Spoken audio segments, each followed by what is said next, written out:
Welcome to another episode of In the Lab with Hoopsology. I am one of your co-hosts, Matt Thomas, joined by my best friend and co-host, Justin Goodrum. Justin, how you doing, man? Doing good. It's August. Time flies. It's a little bit slow basketball news wise, but I can't complain. How about yourself?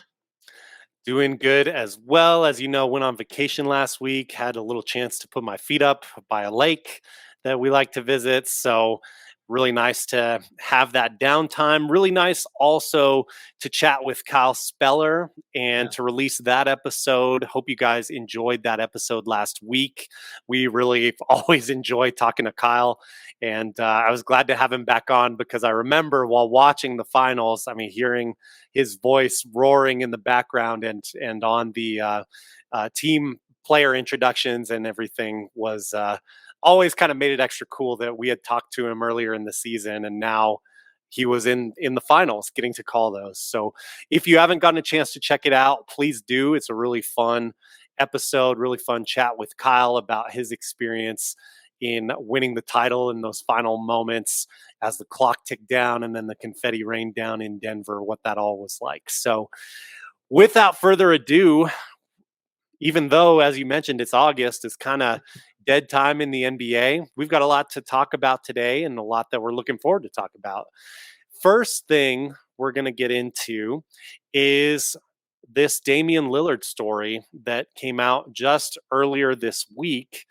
Give me just a second here and I will pull it up. There it is.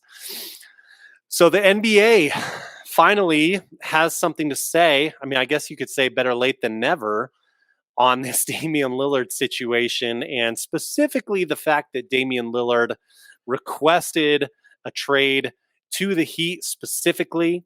And I know players make trade requests all the time. That's no secret here, Justin, of course. Not saying that, but specifically that it's just been so public as and maybe just via his agent has just made it so apparent that hey, if you trade for me, even though I have years left on my contract, I'm not playing for you unless you're the Miami Heat.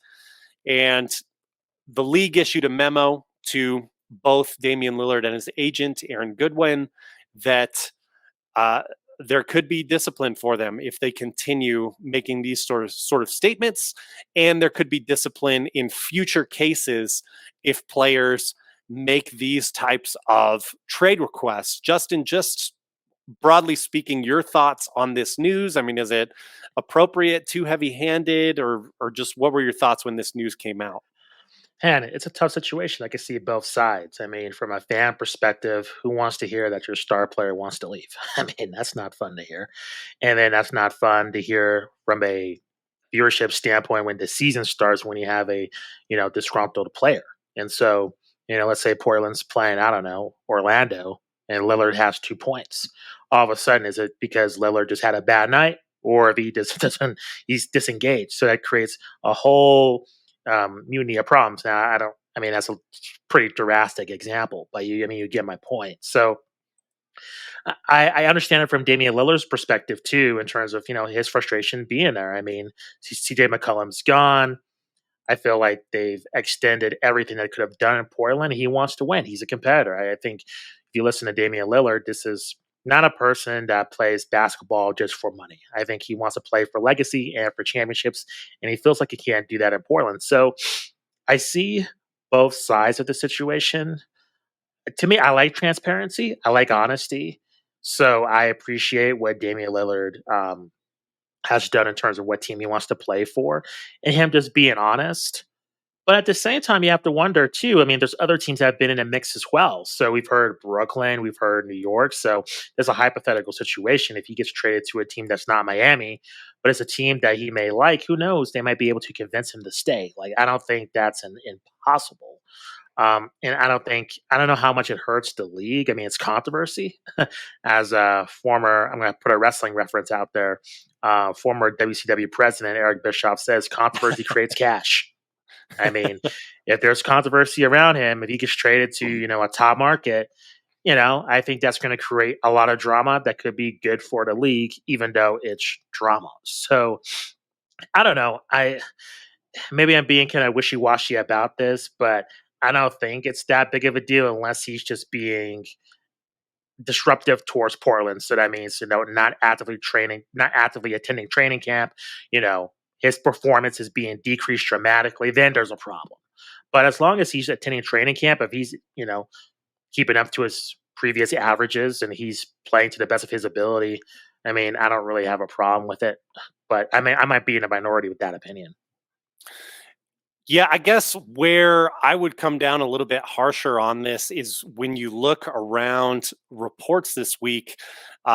Even I believe Brian Windhorse was reporting that the only team, and forgive me if I'm citing the wrong person where I saw this, but there have been several people saying, is my point, that Damian Lillard is only getting, or Portland rather, excuse me, is only getting trade offers from the Miami Heat. The other teams have kind of Back off. quiet quitted, so to speak, on this trade. And I think that is what caused Adam Silver and the NBA front office to send out this memo to the team because they're trying to also get more teams involved because the main problem with this, I think there are plenty of situations, known and unknown, where players have demanded, hey, I'm only going to this specific team. I don't think that situation is actually all that uncommon, all that unfounded. The problem is with it going public, it now has really, really hurt Portland's chances at getting the most value possible for Damian Lillard. And so now you're putting them at a competitive disadvantage. Now, I understand. I think from that point, I agree with you because you want every team to have a chance to go for Lillard's services, and when you do that, you kind of, I don't know, it's supposed to be, a free market for all these teams to inquire for trade possibilities, and when you do that, I think it's unfair. So I agree with you. Yeah, and I I do wonder, what the punishment would entail if, say, this really got some teeth, or there was more, fire or smoke, so to speak, from Damian Lillard's camp. I mean, what would the league be willing to do? In my mind, that comes down to maybe we see like a 10-game suspension or something to be served whatever team he lands on. But again, that It's a hard scenario punishment. there, yeah, and that also hurts the trade value, which if the point I made earlier stands that competitive advantage is being taken away, that's something that takes away competitive advantage. So I guess the other option would be to find Damian Lillard directly, and I guess that would make the most sense. But really, if he gets like a 5K fine over this, it's just like with a 5K fine over flopping. I mean, does anybody really care? Does it matter or have any teeth at all? Is it really even a punishment? Um, Yeah. so I think just a very interesting situation all around in what has been, I guess, the last big controversy and talking point that really stands out in my mind was Ben Simmons holding out for that season of basketball. And I think the controversy there in my mind was sort of, does he deserve to be paid for his contract or not? Because there were certain stipulations where if he didn't practice in his contract, he wasn't going to end up getting paid. And then they found kind of some loopholes, and then he did come back to practice, even though he was on the other side of the court. So he did end up getting paid his contract, as much as I think for a while there in the initial stages of that holdout, Daryl Morey was trying to make sure he wouldn't get paid or to use it as incentive to get him to come back. So how do you feel overall? I mean, about, and this will lead to a bigger topic later, but the overall state of NBA transactions. We're going big picture now because you and I both know that collusion is happening all the time between players in the league. I mean, is that something with this news breaking, even though this is a different case by nature than that? I mean, should there be more in terms of investigation and enforcement in terms of that stuff? I don't think so. I mean, I don't know. I'm in a minority. I never understood the whole collusion thing. If players want to play with each other, that's fine. And even what we've seen, look at the Heat, right? They put the team together. Supposedly, that was talked about during Team USA, right? Right. The first year they get together, what happens? They lose. Like it wasn't like the Heat won 10 championships. And Mark Cuban was the one, ironically enough, Yeah, vying for them to be penalized for that, and yeah. his team ends up beating them in the finals. It's kind of I don't some sort know. of poetry there. Yeah. I mean, take a look at the league now. Look at the Denver Nuggets. Are they a super team? They're greatly constructed. The Bucks, are they a super team? No. I mean, you take a look at the Warriors. They drafted all their players. So to me, this whole thing about we're going to get five of these guys and they're going to dominate the league and get all these wins. Look at Brooklyn. I mean, that was supposed to be the most unstoppable dynasty. Is this the next dynasty? And it ended in a in flames. So if players, I don't know. I'm in a minority, I know, but if players want to collude, so be it. It doesn't. To me, I don't. I think it helps the league in terms of ratings, and then it Mm. doesn't guarantee them winning the title anyway. I think evidence points to that fact. So, yeah, if they want to talk to each other, so be it. I think my issue is with Ben Simmons, like you brought up. You shouldn't get paid for your services if you want more money. I mean, if we just say, "Hey, we want to get paid more at our jobs," we get fired. So if you were just going to hold out for 5 months, I mean, look at the strike now with the union, right? With the writers and actors, like they're not getting paid. I mean, they're negotiating. So with Ben Simmons, I mean, with sports, it's weird, right? Like you kind of get rewarded for just sitting and negotiating. So I think in that regard, I don't think you should be paid for that. If you want to sit out, that's my opinion. Yeah, good points. So I guess, on your super team point, watch out next year, Phoenix Suns. I guess would be the takeaway I get from that. No, I'm just playing. No, Um, that's right. interestingly enough, a few weeks ago on this podcast, my prediction was Damian Lillard will be traded before the season starts. I just think that they want to get that out of the locker room, have no chance of negatively impacting Scoot Henderson's rookie year there, since they were able to get him in the draft. J.E. Skeets of the No Dunks podcast predicted this week that Damian Lillard will be traded this week. Oh So he's wow, he's definitely in agreement with me wow, and thinks that's going to happen this week. We'll that's we'll quick. see. I guess we can give till like Saturday night to see if Yeah, that happens. clock's ticking. Yeah, But I do agree that with the sentiment, though, I don't know that it happens this week or not, but I agree with the sentiment that I think sooner the better for I think for all parties involved. Honestly, I think they can really incentivize getting some more assets, and like let's just get this out of the news cycle. Let's get this done, get it over with. Both parties can be happier and hopefully better off for it. yeah, Although it never feels like it's like that's the case when you trade away a yeah, mega superstar like Damian Lillard. But we'll see what happens. So I alluded to it earlier, Justin, and this is a good point in time during the off season. We're going to have some more fun, kind of concept based episodes coming your guys' way. Hope you enjoy that kind of content. We certainly enjoy making it. One thing I want to ask that we talked about last off season too, I think it's good to look back and reflect. What is the NBA doing well? Maybe what is the NBA not doing well, if you want to talk about that. But main topic here, as you know, is what changes do you want to see in the league? I think you and I both agree for the vast majority of the time, it's a solid product out there on the court. Certainly, the talent level, we always say the depth of talent in the league has never been higher. But what is the way to best maximize that talent? Is the league doing everything it can right now as it should be done? Or are there some changes that you'd like to see? I certainly have a few, but I want to start with you, Justin, and we can, break down these topics or just kind of rapid fire. Either way, we can see where the wind takes us. But what do you yeah, have yeah. first? Yeah, I say it every year, and that's less games. I think this season's Mm, too long. Um, mm, just I just think there's a lot of downtime within this season, and my thoughts is you start the season Christmas, and they're talking about doing the play in the play the in season tournament. Excuse me. So in my mind, if you start the season Christmas, you have the in-season tournament. You incorporate MLK Day is always a huge day for the NBA. So maybe you do the finals on MLK Day or something, and then you have your All Star break a little bit later.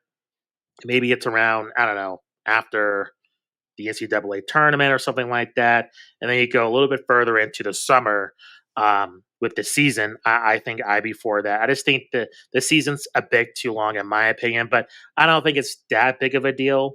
I think as a positive, I've been kind of going back and forth about this, but I think overall I'm into the play-in tournament. I think that's exciting. I think that's a way to get players incentivized and paying them money for winning. I think that's pretty cool. So I'm down for that. I like that the finals are going to be in Vegas, and I like that maybe you have the finals of this in season tournament in different cities that are not super popular. So maybe you do it in Orlando, maybe you do it in San Antonio. There's something to incentivize fans to go, or even internationally. I think that'd be pretty cool because a lot of these international games. I mean, I don't want to speak for you. For me, I don't really care when they play overseas. But if it's a in season tournament overseas, I think that's pretty cool. I think that's cool for international fans to see something of consequence. So I would like to see that. Probably the third thing, the least have addressed this is flopping. I think flopping is pretty terrible. I think what occurred in my mind is, I brought this up before with my girlfriend, and she's not a sports fan, but her impression of LeBron James is flopping, and like this is Mm. could be arguably one of the top two players who ever lived. And in her mind, he flops. And she, that's not the impression that I think as a basketball fan, I want, any new fan to have is one of the top players in the league to be a flopper. And so I think having harsh penalties for that to discourage that, I'm glad the league is pursuing that this upcoming season. But that's that. That's what I have in mind. Other than that, I agree with you. I enjoyed the depth. I think I don't want to sound like the old man here, but when we were watching '90s basketball, it seemed like there was a lot of irrelevant teams that didn't really matter as much. And I think now, if you're an NBA fan, if you're a league pass fan, you're going to get your money's worth seeing a rookie, seeing a team on the rise. Seeing look at the Indiana Pacers, the Sacramento Kings. Even take a look at the Pistons, even though they are terrible, they still have some good young players. Oklahoma City, like these teams that don't get the fanfare, there's value in seeing them play as opposed to the 2000s, the 90s. You like seeing the Thunder play the Pistons. Like what is the value of that? Back in the day compared to now. So I think the league's on the right path.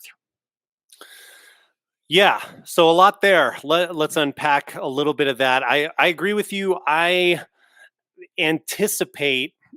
I I feel heavy anticipation for that play-in tournament during the season. I want to see how that goes, and I Me too. want to see how it evolves over time because I think this first season is just going to be sort of trying it out. It doesn't feel to me. I mean, you can give financial bonuses to these teams. That's going to matter the most to the guys at the end of the bench not getting many minutes. I feel. But it's something, and I think it can grow from there. I hope it is something that makes the regular season more entertaining because I think that's something that the NBA is really it's in at certain points of the season it feels like the regular season doesn't have as much value as it should as a regular season being one of the major sports. It's not quite baseball where it's Like a billion games. over 100 games. Yeah, I believe it's 162 games if I'm not mistaken. The NBA, um, yeah. So I guess my first point is in line with what you said with the season tournament. I think one thing that I would like to see is making divisions more consequential again to try and stoke future rivalries and intensify future rivalries. Now, I know part of it is because of the success of these teams in this era, but specifically a situation that happened, I believe, in the 2007 2008 season between the Spurs and the Mavericks. There was actually the way the regular season ended caused a lot of controversy because I believe the Mavericks won the division championship and I might have this flipped. I apologize if Mhm. I do. But the point is, they got, I believe it was the third seed as a lock by being one of the division winners. And what I'm saying is I'm cool with that. I want divisions to be important. The Spurs had a better record, or maybe not a better record, but um, they were a big threat and might have had a better record than their opponent in that first playoff round, but they were a lower seed because they weren't division champs. People didn't like the result just from that one season. And so it's kind of one of those things where the NBA is very good about making changes and trying things out. But sometimes I think we try things out a little bit too quickly. And that's one of the things where that division significance went away and it's purely based on record. I think that makes a lot of logical sense in terms of wins and losses, but I think it does make divisions feel a little more meaningless. So I would personally, and I'm an old head, whatever, traditionalist, but I would like to see there be more significance placed on divisions again. I think it's something that could help out the regular season. Um, in terms of flopping, Justin, I'm right there with you. We're of the same mind as far as that goes, and we've talked about it. We're glad the league is making some changes on that, and I hope they stick. In line with your point about that, I want to bring up another point about just the physicality of the league, because interestingly, uh, 3 seasons ago now at this point, um, their teams were scoring on average 112 point some per game, and season before last season, that number went down to 110 per game. It was the first time that that number has decreased, I believe, since 2018. Wow. And part of that was, as you probably remember, the refs were allowing more physical play. There was kind of this toughness in the regular season that we hadn't seen before. This past season, that number, we got away from that. That number went back up to 114.7 points per game in the season. Now, for myself, I think that number needs to be somewhere between 100 and 108 points per game to get a more balanced game of basketball. And I think also where I'm going with this is there was a study that was conducted that showed that injury rate has gone up from 2017 to 2021 in the NBA. And part of that, I think, now this is correlation, so you can't, of course, ascribe causation to correlation, but I think part of the injury rate going up is also the pace of the game going up. If you think more times jumping, more times racing down the court, more mileage running, but it's not mileage like a marathon race. It's unpredictable mileage. It's cutting, it's sprinting, it's different pacing. This is causing more unique injuries from what this study found, and more frequency of injuries. So some injuries that we haven't really seen all that often before have been coming up, and just more frequent injuries. And so, of course, that leads to us not seeing the players that we that we love and want to see play. So long-winded way to get to, I would like to see the hand check come back. I said it last year. I'm trying to make more and more specific cases for it. I don't think it would impact the game to a point where we would see like 90s or early 2000s basketball at this point.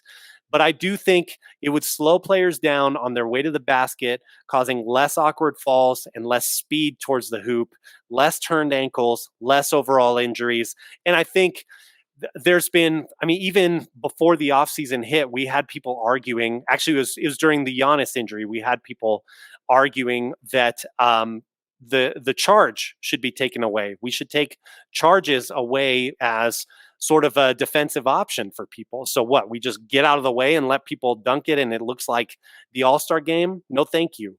I want some advantages for the defensive team. I want to give them another advantage, and that would be the hand check. So sorry I went so long there. I'm No, no. passionate about this topic. No, I feel you. I think I'm agreeing with you. Physical play is always better. I don't know how much it's going to affect scoring just because the 3 point shots are prevalent. I know a lot of the older journalists have expressed their displeasure of moving the game from the basket to more the 3 point shot. I like that. I like the game evolving that way. At the same time, I do like it more physical. So I think there's a happy medium.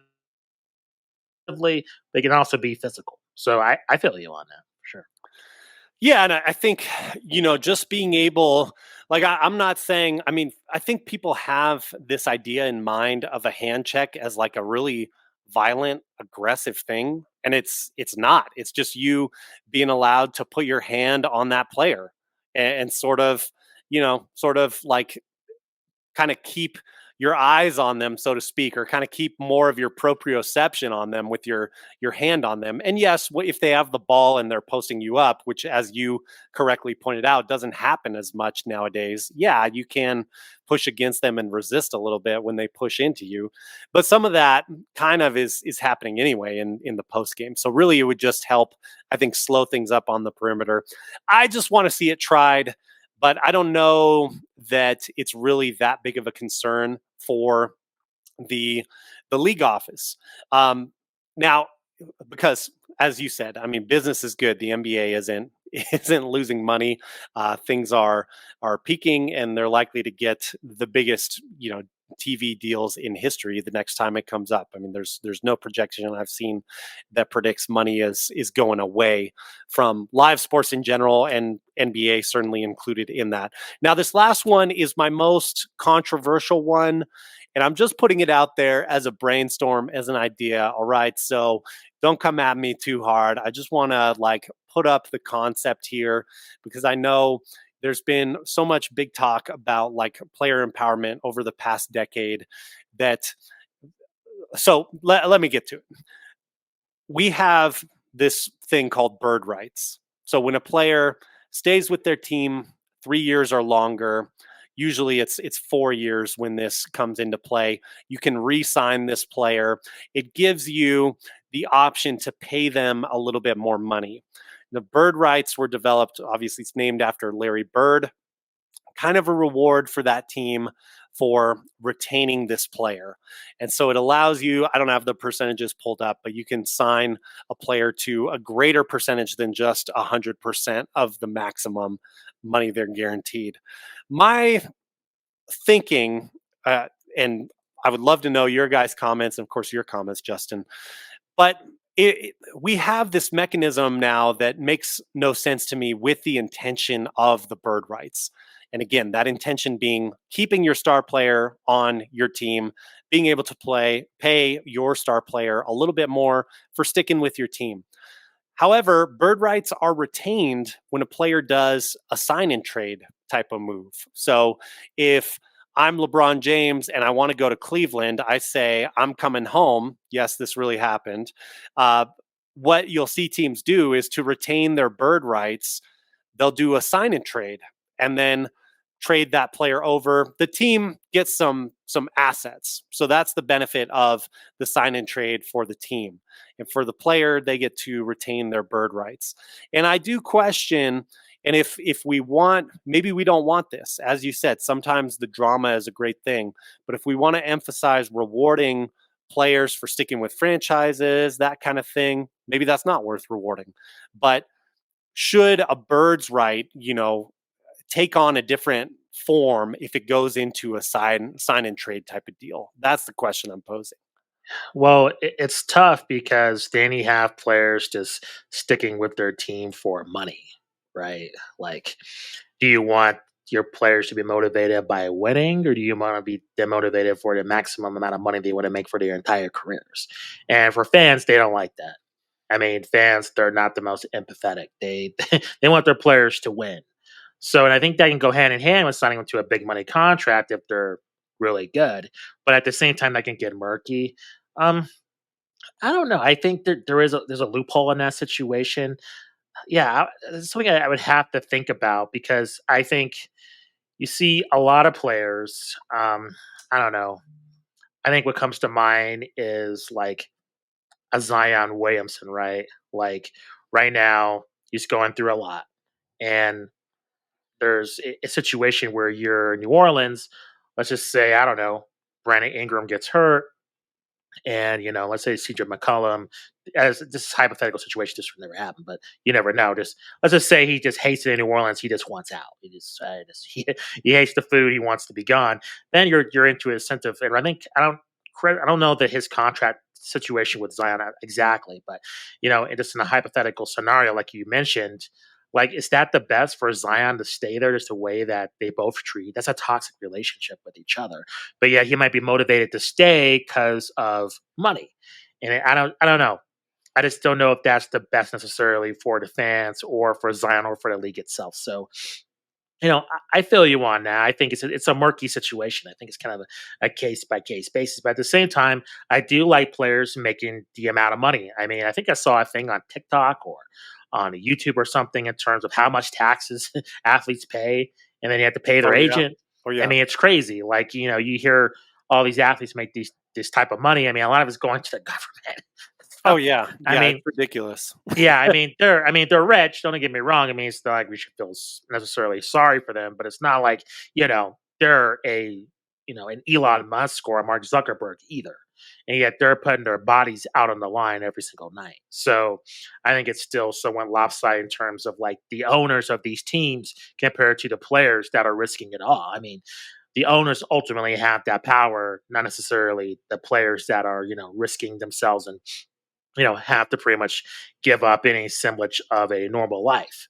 And there are perks with that, but ultimately the owners, have more of an advantage in terms monetarily wise. So I don't know. It's an interesting situation you bring up. I know you brought this up in the past, but I think I'm willing to see, how that would affect the league. I think the main thing is also like the players union. Would they be down for that too? I don't know. Yeah, and that's why I think ultimately it probably wouldn't happen because there is such a strong players union, Yeah. and you'd have to think they they would put the thumbs down Yeah. on that for sure. I mean, Yeah. unless the owners completely like wouldn't sit down at the negotiating table at the CBA, which I don't think this is a big enough issue to warrant that kind of hardline negotiation. Yeah. I guess my question is kind of just like and I don't know the answer either. You're right in that I would need to sit and think about it too because I don't know what the ripple effect would be, and also it's not always. I mean, I certainly don't get it twisted. I don't have the idea that I'm not saying you're saying this, but I don't have the idea that like top 3 draft pick gets picked by a team, no matter what, he needs to stay with that team and be a franchise player. Like, obviously, it's not going to work that way. So I think there might be some sort of happy medium you could do with a sign and trade type of Yeah. situation like that. Because also, you're right, and I am sympathetic to players having that shorter shelf life, and they're not going to be able to make this type of money. I mean, unless they're a megastar and they go on to build their empires. But let's face it, that's a small percentage of even the top percentage of NBA players. The top stars and all stars. So yeah, I think it's just an interesting kind of thought concept to hash out there. So we got one more topic. Unless Justin, did you have anything else you wanted to add to the list? I don't. I'm good.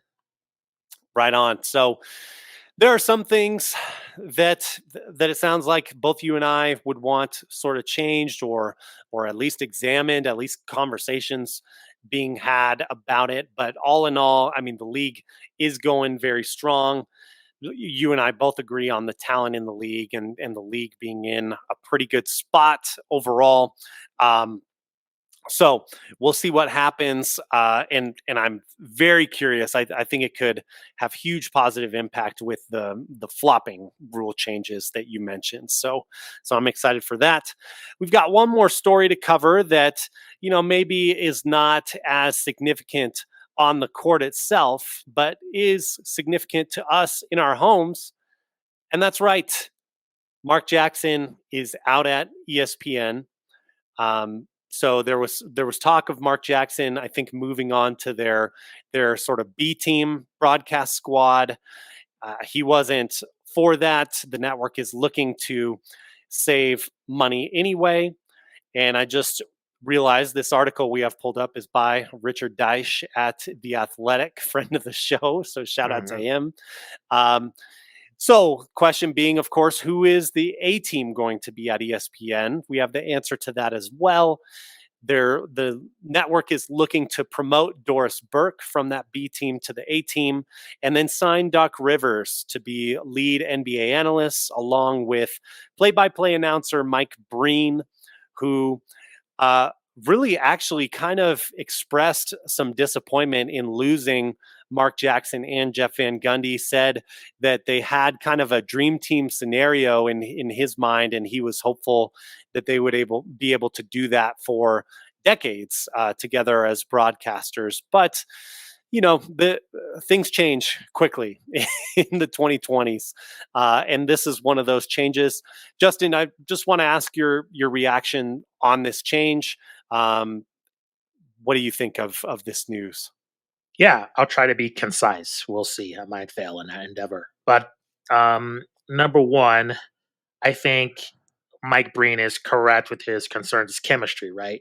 Now, the good news is that with Doc Rivers and with Doris Burke, they both have done color before, and I think Breen's worked with both of them. I know for Doris for sure. Doc Rivers, I would say yes. So putting them together, I don't think that'll be too difficult in terms of their chemistry. So just from listening to them, I don't think that'll be too much of an issue. They're really professional. Uh I have thoughts on Doris Burke. I think I like her as an analyst. I think I'm in a minority. It seems like every time I see Doris Burke trending, people are trashing her. It's her and Reggie Miller. Whenever I see them trending, is usually like they're getting killed on Twitter in terms of how they're commentating a game. I think the difference with Doris is that there's a lot of sexism involved in that, and so I think that's what's going to be a struggle for her in this endeavor. Is just you know, getting a fan base that is used to male announcers, used to a female voice. I like Doris. I like her perspective on the game. I think she has a lot of experience, not only being a sideline reporter, but also being a color analyst as well. So I'm excited to listen to that. I like Doc Rivers. I mean, to me, I don't know. Is people like Van Gundy and Mark Jackson, they kind of got on my nerves. I don't know. They're kind of irritating. I don't care about Van Gundy's new rules. I just think he's just kind of a curmudgeon. And to me, I'm not being ageist because with Hubie Brown, I mean, he's older than both of them, and he's great. I love Hubie Brown personally. Me too. I like to see him as, as part of the A team, to be honest. Just because I like his approach to the X's and O's of the game. He's very psychological in terms of breaking it down in terms of what happens in this and that scenario. I like that, and I just to me they were kind of irritating, specifically Jeff Van Gundy. So I appreciate the change. Um, I'll say this and then I'll pass it to you. I think does this matter in the long run in terms of your fan base watching basketball? I don't think it does, to be completely honest. I think, we're in a streaming world where a lot of your fan base consumes highlights via social media. It's short bites, it's not through, commentary. So, when we were growing up, these commentators were important because we were watching the entire game. There's no way how you gonna watch the Michael Jordan play. I mean, if you missed it, you missed it. There's no way of Right. catching it. Now, I mean, you can miss the game and watch LeBron. You could catch an 8 minute breakdown of the game. So play by play commentary to your younger fan base, I don't think it's as critical as it is to us as adults. So in terms of the product, I don't think it's that big of a deal in the long term, except to maybe your older fan base. And even then, they're going to watch the games, and also you have to factor in gambling as well. So I think there's other motivating factors of watching the product besides just your, commentators that are, focusing on that. So, it's unfortunate. You don't like to see people lose their jobs. That sucks. But at the same time, as a viewer of the product, I don't think it's going to matter that much in the long run. Yeah, and you do wonder, if first thing that comes to mind for me with the news about Mark Jackson, and then I'll talk about the new team. He had so many years where he was like always placed in any coaching report as like He one of the was. top candidates. Yeah, always. And it seems or kind of feels to me like that ship has sailed a little bit, maybe too much time away from the league. But I do wonder if he maybe gets on an NBA bench somewhere and works back to a head coaching position, or if he's, hired at TNT or does something else that we don't know about. I mean, Yeah. he's made good money as a broadcaster and a coach and a player, so the man is well set. But I am curious to see what Mark Jackson does next. Now, in terms of this new crew, and I'm probably more of a Jeff Van Gundy fan. Not that you said you're not a fan of his, but I'm probably a little bit more favorable with him, and Yeah. will miss him on the call than I would say most people. Um, but I think my concern with the Breen, Doris Burke, Doc Rivers crew as your A team is a little bit with the energy of the broadcast. Like I could see that being a really mellow broadcast. Not that, and certainly there's a spectrum. You don't want like too much energy, and you don't want too little energy either. I think where people ultimately, and Doris has great basketball knowledge. I agree with the things you mentioned about her. I do wonder if people haven't seen her on broadcast, which I mean, just about any hardcore NBA fan has experienced Doris Burke calling a game. So I don't think the hardcore fans are really going to be surprised. If you don't like her, you'll continue to not like her. If you do like her, you'll continue to like her. But I do wonder how it'll translate, I guess, sort of on the greater mainstream, because she is very, very not quite monotone, but very, very mellow with just the natural like tone of her voice. And I wonder if that's going to be a hang up for some people. I think Mm, that's kind of silly in some I ways don't. if Yeah. it is, but we'll Yeah. see. I'm curious to see how they gel. I don't think so because if you're in a moment, right? Let's just say it's you brought up Phoenix and it's I don't know Phoenix versus Milwaukee in the NBA Finals, and 2 seconds is left and the game's tied, game seven. You're not going to hear Doris Burke calling that. That's Mike Breen, and Mm, so he's the one bringing the energy in terms of true. calling that Good moment. point. So with color, usually they're the ones that are like bringing analysis to that moment. The soundtrack is going to be Brains to handle. So I don't think that's going to be too much of a problem. Like in the '90s, like the color commentators on the NBC, I thought Bill Walton, he was funny, but those moments you're looking for Bob Costas or you're looking for Marv Albert to Right. call those moments, or even now with Kevin Harlan or as you mentioned, Mike Breen. So I think with them, I don't think it's that big of a deal. I think with Doris, she provides a lot, some honest commentary on what's going on in the court. So that's going to be interesting to hear her opinions and Doc Rivers as well. They're both fairly honest. So whether you agree or disagree with them, so I'm looking forward to hearing their opinions. But I agree, too much energy it can be a detriment. I mean, look, we've seen the inside the NBA crew as much as they're praised. We've seen them call games. I mean, I think it sucks. I mean, I don't want to hear Charles Barkley call 4 quarters of a game. I don't. But do I want to see him, do halftime and post game analysis? Absolutely.